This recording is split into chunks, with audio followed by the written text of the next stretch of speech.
Hello, നമുക്ക് ഈ പകർച്ചവ്യാധി വരുമ്പോൾ എന്ത് ഭക്ഷണ രീതി അനുവർത്തിക്കണം എന്നുള്ളത് പലർക്കും സംശയമുള്ളൊരു സംഗതിയാണ്.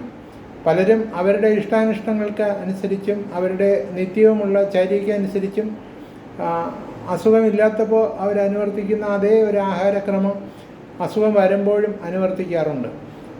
പക്ഷേ ഈ പനിക്ക് അനുബന്ധമായിട്ട് വായ്ക്ക് രുചി ഇല്ലാത്ത അവസ്ഥയിൽ കൂടുതൽ രുചിമുകുളങ്ങളെ ത്രസിപ്പിക്കുന്ന തരത്തിലുള്ള ചില ഭക്ഷണ പദാർത്ഥങ്ങളോടുള്ള പ്രതിപത്തി ഇവർക്കുണ്ടാകാനും ഇടയുണ്ട്.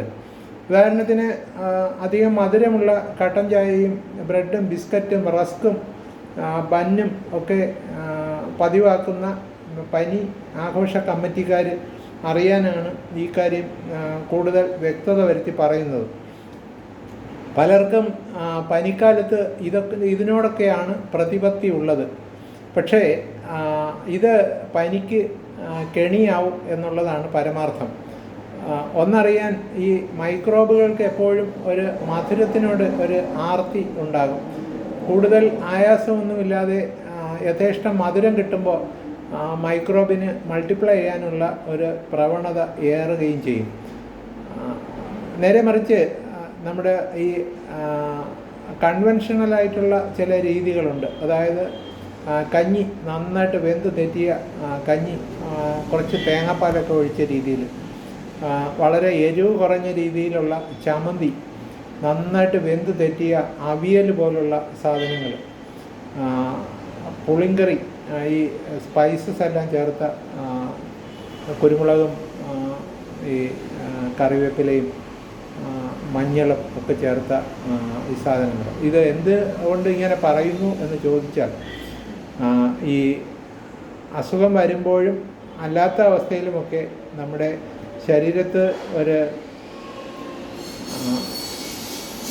ഓക്സിഡേറ്റീവ് സ്ട്രെസ്സ് അനുഭവപ്പെടാറുണ്ട്.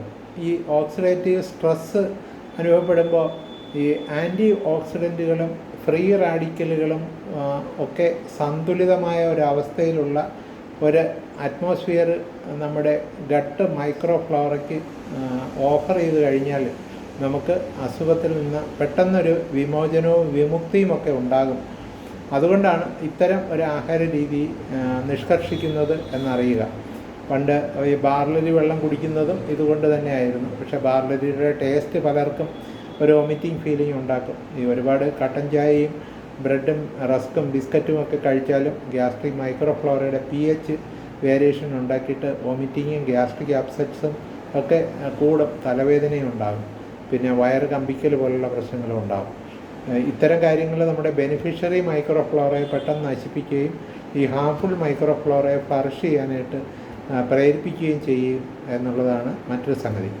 നേരെ മറിച്ച് ഈ ഫ്രീ റാഡിക്കലും ഈ ആൻറ്റി ഓക്സിഡൻസും യഥേഷ്ടം അടങ്ങിയിട്ടുള്ള നമ്മുടെ കൺവെൻഷണൽ സ്പൈസസും കോണ്ടിമെൻസും ഒക്കെ ചേർന്ന ഈസിലി പലേറ്റബിൾ ആയിട്ടുള്ള, എളുപ്പം ദഹിക്കുന്ന രീതിയിൽ വേവിച്ച ഭക്ഷണ പദാർത്ഥങ്ങൾ വളരെ കുറഞ്ഞ അളവിൽ കൂടെ ചൂട് ബോഡി ടെമ്പറേച്ചർ, ഒരു യൂറിൻ ടെമ്പറേച്ചറുള്ള രീതിയിൽ കഴിക്കുന്നത് പെട്ടെന്ന് ഈ പകർച്ചവ്യാധികളിൽ നിന്ന് വിമുക്തി നേടാനായിട്ട് വ്യക്തിയെ പ്രാപ്തനാക്കും എന്ന് നമ്മൾ ഓരോരുത്തരും അറിയുക.